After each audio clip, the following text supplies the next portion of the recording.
नमस्कार दोस्तों, मैं राजकुमार मौर्य प्रखर इंडिया यूट्यूब मंच पे आपका स्वागत है। बहुत बड़ी खबर आ चुकी है देश की राजनीति से। देश में इस समय एनडीए की सरकार चल रही है।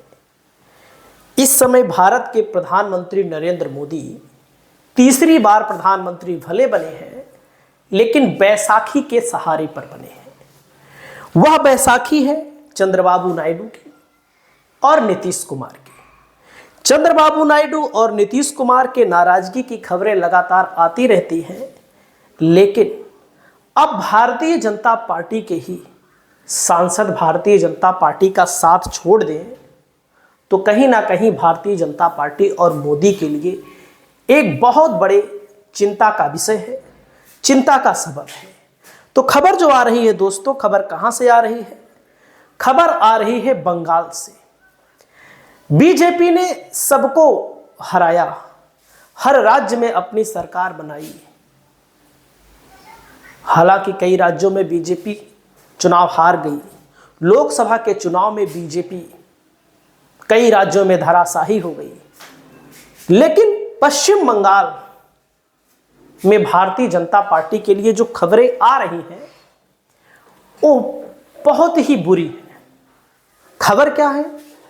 अब आप सब जानते हैं कि 2021 में जब विधानसभा का चुनाव हुआ था बंगाल में, तो बीजेपी ने अपने उच्चतम स्तर पर प्रदर्शन किया था, 77 सीटें जीती थी। हालांकि ममता बनर्जी की जो पार्टी है उसने प्रचंड बहुमत हासिल किया, लेकिन 77 सीटों को जीतने के बावजूद भारतीय जनता पार्टी के तमाम विधायक भारतीय जनता पार्टी के साथ ज्यादा दिन तक टिक नहीं सके। दर्जनों विधायक बीजेपी का साथ छोड़ चुके हैं। दर्जनों, 77 जीते थे, अभी 65 बचे हैं। तो यानी कि ममता बनर्जी के राज्य में बीजेपी की हालत खराब होती जा रही है। लेकिन 2021 में बीजेपी ने अपने जीवन में सबसे बेहतर प्रदर्शन किया था, उसके बाद से लगातार खराब हो रही है। 2019 में बीजेपी ने 42 में से 18 लोकसभा की सीटों को जीतकर अपने इरादे स्पष्ट कर दिए थे कि हम बंगाल में अपनी छाप छोड़ देंगे। लेकिन 2021 में भी विधानसभा में छाप छोड़ी, लेकिन 2024 के लोकसभा चुनाव में 42 में जहां 18 बीजेपी जीती थी, दावा कर रही थी कि हम 30 जीतेंगे, लेकिन भारतीय जनता पार्टी 12 सीटों पर खिसक गई। अगर 12 सांसद पश्चिम बंगाल से हैं, 12 में से 4 सांसद बीजेपी का साथ छोड़ दें तो बीजेपी के लिए बुरी ही खबर है। पूरे लोकसभा में, पूरे देश में बीजेपी के पास 240 सांसद हैं, अपने दम पर बहुमत नहीं है। तो आप समझ सकते हैं क्या मामला होने वाला है। मामला क्या है आप सुनिएगा, आप समझिएगा।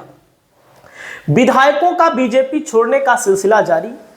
भारतीय जनता पार्टी के लिए सबसे बड़ी चुनौती उसके विधायकों का लगातार पार्टी छोड़कर ममता बनर्जी की तृणमूल कांग्रेस में शामिल होना। 2021 के बाद अब तक 12 विधायक भाजपा छोड़ चुके हैं, जिसमें से तापसी मंडल, मुकुल राय, कृष्ण कल्याणी और विश्वजीत का नाम प्रमुख है, प्रमुख चेहरे माने जाते थे बीजेपी के। लेकिन इन लोगों ने बीजेपी का साथ छोड़ दिया। जो छोड़ दिया वो छोड़ दिया, लेकिन अगर 12 और छोड़ देते हैं तो बीजेपी बंगाल में रहेगी कहां पर? बीजेपी सपना देख रही है कि बंगाल में सरकार बनाने को लेकर, चलो ठीक है, बीजेपी की स्थिति विधायकों को लेकर मुश्किल में है, लेकिन अब मामला जो आ रहा है दोस्तों, सांसद को लेकर आ रहा है।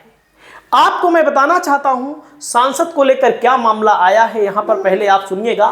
बीजेपी के 12 विधायकों से बातचीत चल रही है। पश्चिम बंगाल के टीएमसी नेताओं ने यहां पर जब जाहिर कर दिया है, एक एक नेता नहीं, सिर्फ रविंद्र चंद्र नाथ ही नहीं, बल्कि तृणमूल कांग्रेस के प्रवक्ता कृपाल घोष ने भी दावा किया है कि भाजपा के कम से कम 4 सांसद तृणमूल कांग्रेस में शामिल होने के लिए तैयार हैं।